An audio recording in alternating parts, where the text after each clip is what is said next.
நிச்சயமாக கோபத்தை கண்ட்ரோல் பண்ணணும். இப்போ சிம்மராசிக்காரங்க ரொம்ப பொறுமையாக இருந்து கடக்க வேண்டியது தான். இந்த அஷ்டம சனியில் வரணும் இல்லை, நிதானமாக ரொம்ப பொறுமையாக இருக்கணும். உடல்நலம் தேக ஆரோக்கியங்களில் ரொம்ப அக்கறை கொடுக்கணும் சிம்மராசிக்காரங்க.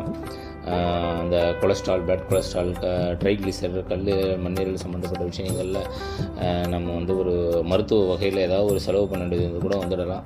அதால் எக்ஸசைஸ், இது ஒரே ஒரு விஷயம், எக்ஸசைஸ். உடல் வேர்வை துளிகள் வெளியில் வந்துச்சுன்னா இந்த சனீஸ்வர பகவான் இந்த உப்பு காற்று பிடிக்காதுலாம் சொல்லுவாங்க இல்லையா, இது சயின்ஸாக சரிங்களா. அந்த வகையில் நம்ம உடல்நலம் தேக ஆரோக்கியங்களுக்கு அதிகமான முக்கியத்துவம் கொடுக்கணும்.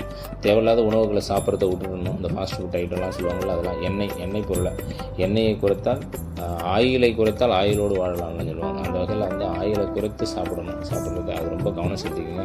உணவு பழக்கவழக்கங்க ரொம்ப கவனம். இந்த அடிவயிறு கழிவுகள் போகிற இடத்துலலாம் பிரச்சனைகள் வரலாம். யூரினரி ட்ராக் இன்ஃபெக்ஷன் சொல்லுவாங்கள்ல, அந்த மாதிரிலாம் ஒரு சில பேருக்கு இருக்கும். ரொம்ப பிரைட்டாக ஃப்யூச்சராக ஒரு சில பேர் இருந்திருப்பாங்க, அழகாக இருப்பாங்க, அவங்களும் கொஞ்சம் டல்லாக வேண்டிய சூழ்நிலைகள் இருக்கும்.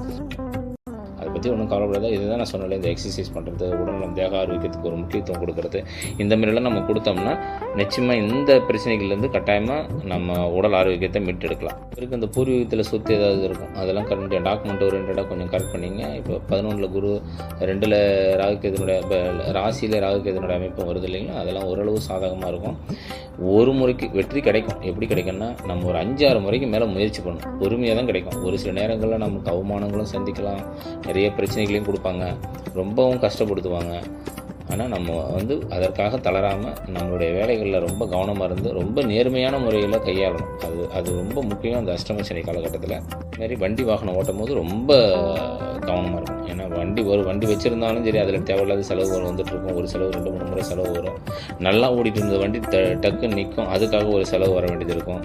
நம்ம கவனமாக தான் போவோம். வேறு யாராவது நம்ம ஓரமாக நின்றோம்னா டக்குன்னு இடிச்சிடக்கூடிய சூழ்நிலைகள் இருக்கலாம்.